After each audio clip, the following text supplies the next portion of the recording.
నల్గొండ ప్రభుత్వ ప్రధాన ఆసుపత్రిలోని అన్ని విభాగాలలో అవసరమైన వైద్య పరికరాలు, సౌకర్యాలను కల్పిస్తామని రాష్ట్ర రోడ్లు, భవనాలు, సినిమాటోగ్రఫీ శాఖల మంత్రి కోమటిరెడ్డి వెంకటరెడ్డి తెలిపారు. ఇందుకుగాను అవసరమైన ప్రతిపాదనలను తక్షణమే రూపొందించి సమర్పించాల్సిందిగా ప్రధాన ఆసుపత్రి సూపరింటెండెంట్ మరియు ఇంజనీరింగ్ అధికారులను ఆదేశించారు.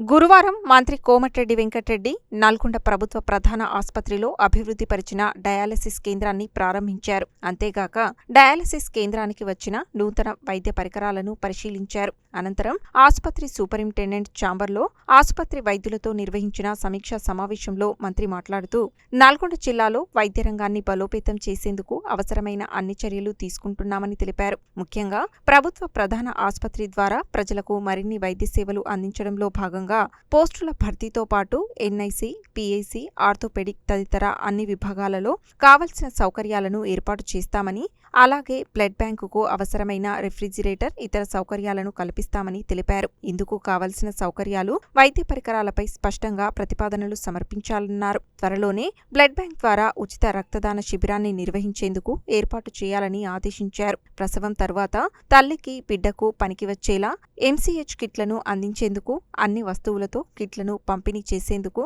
చర్యలు తీసుకోవాలని, ఇందుకు ప్రతీక్ ఫౌండేషన్ ద్వారా అవసరమైన సహాయాన్ని అందజేస్తామని తెలిపారు. ఖాళీగా ఉన్న ఫిజిషియన్, సర్జన్ పోస్టుల భర్తీకి చర్యలు తీసుకోవాలని మంత్రి ఆదేశించారు. ఆసుపత్రికి అవసరమైన ఇతర మౌలిక వసతులు, భవనాలు, సివిల్ పనులు, పోస్టులకు సైతం ప్రతిపాదనలు సమర్పించాలని చెప్పారు.